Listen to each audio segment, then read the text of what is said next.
नमस्कार, स्वागत है आपका यंग भारत यूपी उत्तराखंड में। मैं हूं आपके साथ मुदिता।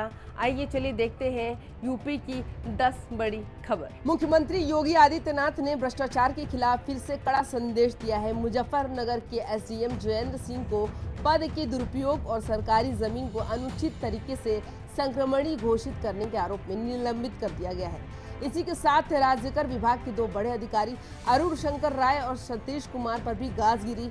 सीएम योगी ने साफ कहा है, भ्रष्टाचार में शामिल किसी को भी बख्शा नहीं जाएगा।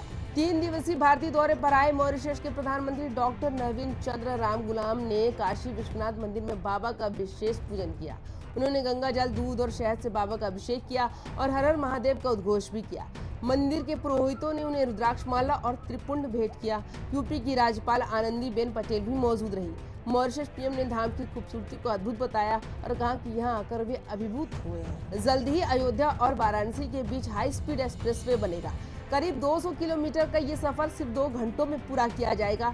NHAI ने टेंडर प्रक्रिया शुरू कर दी है। इससे धार्मिक पर्यटन को बढ़ावा मिलेगा और औद्योगिक गतिविधियां भी तेज होंगी। एक्सप्रेसवे को पूर्वांचल एक्सप्रेसवे से जोड़ा जाएगा, जिससे दिल्ली का सफर भी आसान होगा। पाकिस्तान से आई सीमा हैदर और उनके पति सचिन मीणा का नाम 650 करोड़ रुपए के ITC घोटाले में इस्तेमाल हुआ है। हालांकि सचिन ने सफाई देते हुए कहा कि हमें इस मामले की कोई जानकारी तक नहीं थी। जांच एजेंसियों के मुताबिक फर्जी IG और शेल कंपनियों के जरिए टैक्स चोरी और मनी लॉन्ड्रिंग का खेल खेला गया है। वृंदावन के बांके बिहारी मंदिर में अब VIP दर्शन की व्यवस्था खत्म कर दी गई है। अब सभी श्रद्धालु एक ही कतार से दर्शन करेंगे। गर्मी और सर्दी के हिसाब से दर्शन और आरती का टाइम टेबल भी बदला गया है। इसके अलावा मंदिर की संपत्तियों और रिकॉर्ड्स का ऑडिट भी होगा। हाई पावर मैनेजमेंट कमेटी ने यह फैसला लिया है। यूपी सरकार के मंत्री दिनेश प्रताप सिंह और राहुल गांधी के बीच रायबरेली में दिशा मीटिंग के दौरान बहस हो गई। दोनों नेताओं के बीच तू मैं का वीडियो वायरल है। इसी बीच एक तस्वीर भी चर्चा में आई, जिसमें दिनेश सिंह का बेटा राहुल गांधी से हाथ मिलाता दिखा। मंत्री ने कहा, मेरे बेटे को हाथ नहीं बल्कि पैर छूने चाहिए थे। समाजवादी पार्टी अध्यक्ष अखिलेश यादव ने नेपाल की स्थिति पर टिप्पणी की है। उन्होंने कहा कि पड़ोसी देशों में अशांति भारत के लिए चिंता का विषय है।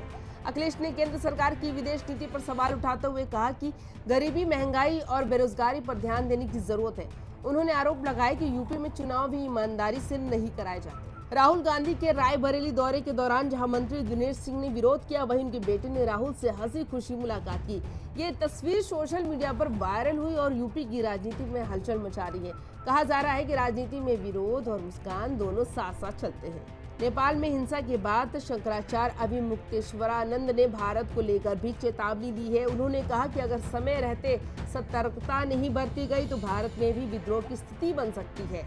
उन्होंने गौ हत्या के मुद्दे को मुख्य वजह बताया और कहा कि नेपाल में भी यही कारण विद्रोह का कारण बना। बरेली से हैरान कर देने वाला मामला सामने आया है। लावारिस शवों का सौदा किया जा रहा था। पुलिस का सिपाही नरेंद्र प्रताप और पोस्टमार्टम हाउस का कर्मचारी सुनील शवों को मेडिकल कॉलेजों में बेचते थे। 40,000 से लेकर 1.5 लाख तक में डील होती थी।